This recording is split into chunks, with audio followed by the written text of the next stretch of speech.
The evening of July 17th. The moment I got into the Uber that evening, a small voice in the back of my head knew I was in trouble. "You're in over your head." Some nameless guardian angel whined in my head. I, as usual, ignored it, but a peek behind the thin metal blinds all but verified their divine intuition. Dozens of mannequins were standing. The suburban sidewalk, none of which had been present when I entered the squat one floor condo 5 minutes earlier. Generally, I felt like home in disguise. Experience is a comfort, and I was damn seasoned. Played a whole lot of parts over the years. Colombian drug mule, distant relative of a child porno, distributor turned senatorial candidate, money man for a couple of gunsling real estate moguls. The list goes on and on and on. There was something odd about this job. I looked down the road for movement, evaluating for danger. All was quiet. The sun rode over the top of the horizon, and the street lamps flickered on, casting a fuzzy glow over the fleet of motionless plastic figures. The more I looked, the more I saw an unsettling intentionality in the position that had been left for them to be in. When I got there, the avenue had been humming with activity. An old man and woman sitting quietly on this summer evening, relaxing in beach chairs and drinking iced tea on their neatly trimmed lawn.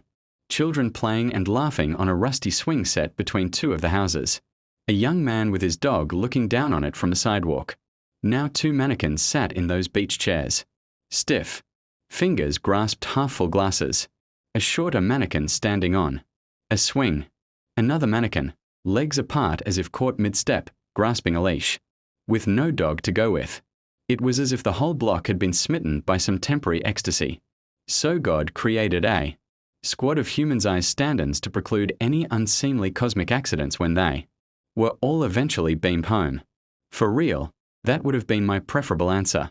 So, what if I hadn't been raptured? I could make do.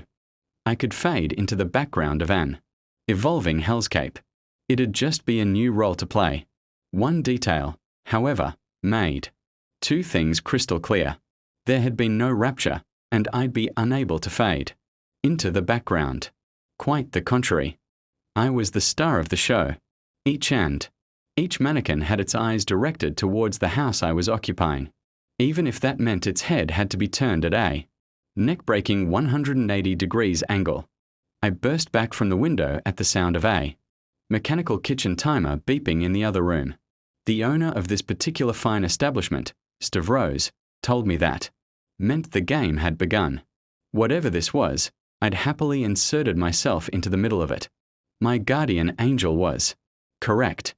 I was in over my head. Interview 1, the rookie. We believe the first disappearance was on May 10th, 2025. Ever since then, the department estimates that around 40 individuals have disappeared. Although the real count could be much, much higher than that. You might find yourself wondering, why did you have to estimate? How did you not know the number of people or exactly when the first disappearance occurred? All of which are rather understandable questions. And while I cannot give a satisfying reply, I can explain our dilemma. We don't know who vanished. We're only beginning to uncover the spaces they left vacant. Let me continue. On May 10th, a couple of police officers, a young patrolman, and a higher-ranking lawman came to the door of an expensive penthouse, 12 stories in the air, over the streets of my lovely city. The young patrolman, hungry to make a good impression, knocked on the door and declared his desire to come in. There was a difficulty, though. He bumbled over his words. His voice was not confident or commanding, and that wasn't just because he was a greenhorn. Even though he wouldn't admit it. The new guy couldn't remember why they were there. Not that he'd passed out, and had no idea what had happened leading up to that point. They'd gotten a call from dispatch, headed downtown, parked out in front of one of the big apartment buildings, greeted the clerk at the front desk, rode the elevator, up to the 12th floor, crossed the hall, and ended up at the penthouse. He knew that's where he planned on heading, but why they'd been summoned remained a mystery to him. The way he explained the whole thing was an intriguing one to be sure, but I'd be dishonest if I said it did not send a shiver up the back of my neck as I Considered it. He said it was like the memory had dissolved. Do you mind explaining? I asked the rookie. The department had been good enough to loan him out to me before. I was scheduled to go undercover. Eyed him closely. He thrust a tangle of frizzy chestnut brown hair back, his fingers raking across the top of his head like a five-legged tarantula. His eyes scanned my office, looking for escape from my glare. Finally, the words kind of spilled out of his mouth, as if it's still in there, the recollection. I mean, he gestured to his forehead, which was growing dappled with beads of sweat. Even now, when I reflect on that day, I realize there's more missing pieces. But they've dissolved, disappeared into tiny, senseless fragments. Picture arm, picture and ice. Cream cake. He hesitated. The rookie's neck stiffened, his eyes went wide. After a few seconds, he snapped his head to the side as though attempting to catch someone stalking behind him. The man whispered something. It was barely audible above the ambient noise of the department.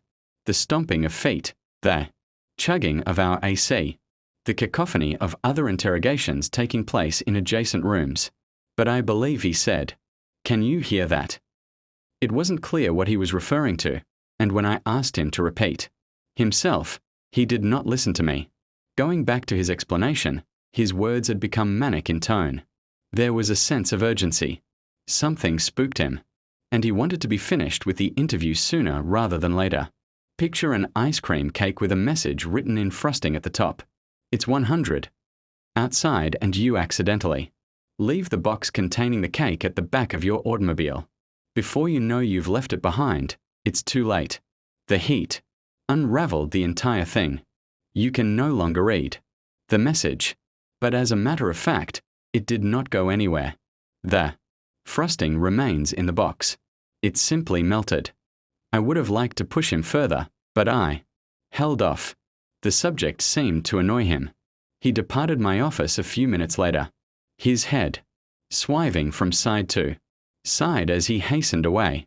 Paranoia rendered the remainder of his interview quite worthless. Happily, I was to speak with his more senior counterpart later. The evening of July 17th, continuation.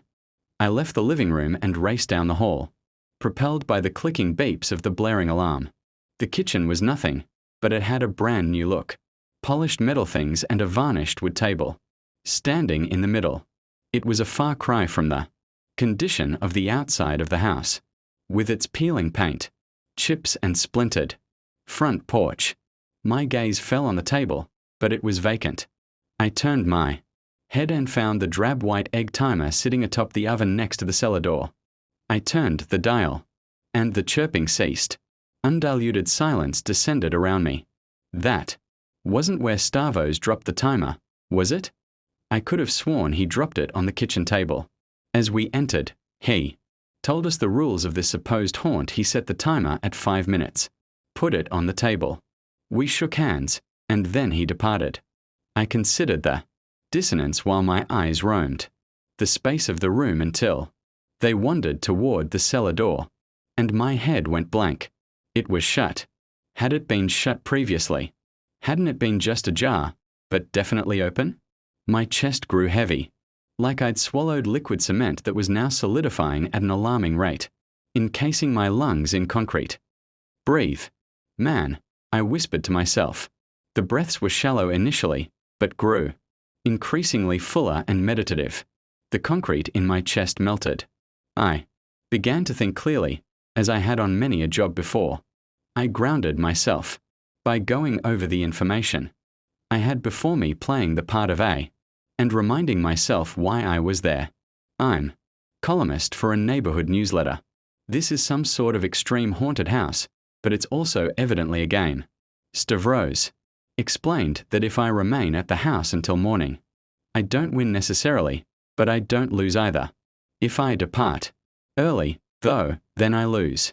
As I typed this, I couldn't remember the punishment for losing. Anyway, I placed the timer back onto the oven and started walking through the property, looking it over for information that could perhaps assist the department in locating those missing individuals. something I'd been doing before I'd even seen the mannequins. Honestly, there wasn't much information that I could extract that appeared useful. The house was small and spotless. The closets along the hallway that divided the front and back of the house were bare. There was nothing besides a brown leather sectional in the living room. After making a circuit of the first floor, I found myself once more at the foot of the cellar. I could not quite bring myself to place my hand on the knob. For better or for worse, a new noise in the distance provided an excuse to delay that part of my investigation. The music was distant, and it appeared to be going around me, coming from many points in all directions.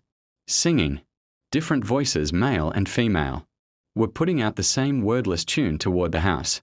There was a single window to search for the origin of the singing through which left me in the living room. I did not like to see the mannequins once more, but the sensation was slightly more bearable than the instant horror which the cellar filled with me when I pulled back the blinds. Nevertheless, I immediately regretted the decision. The road was no longer visible, shrouded by a heavy layer of moonless darkness. The streetlights had been extinguished. I was only able to see 2 feet in front of the house, so I couldn't determine whether all the mannequins were still in place, and the ones nearest the house seemed to have moved slightly. The singing increased, becoming louder and more intense. My hand flashed into my pocket. It was time to request an evac. They could call me a coward or get rid of me. I'd cheerfully endure the social and monetary consequences if it meant getting the out of that house. All I managed to dig up was some bits of lint and stale air. I checked my other pocket. No phone. I searched myself head to toe. Nothing. Had I left it in the Uber? Had Stavos lifted off me? Creaking of the cellar door stopped my wild search. I turned around and saw the hallway. Fear snapped behind my eyes like steam in a popcorn kernel. A face leaned around the corner. A face without any visible neck, a foot off the ground. Its movement was unnaturally smooth and fluid, gliding in a perfect horizontal motion. Its face was stoic and immobile. There was something black and squirming at the back of the face. Several somethings, a cluster of dark sausages suspended in midair. That was when it suddenly made sense. It wasn't someone's face. It was a mask attached to the back of someone's hand. And the hand was wrapped in black cloth. The person who'd be hiding in the cellar stumbled fully into the light. Their whole body was uniformly clad in black material. The material was filled with masks up the arms, across the torso, down the legs, over the top of their feet, on their head, and it was all one same exact face, with the same expression on the front and the back and the sides of their body. Everywhere it would go, they moved into the hallway. They had to stoop there. Real head to go under the frame. There was a delay. I couldn't budge. They charged forward, running towards me, masks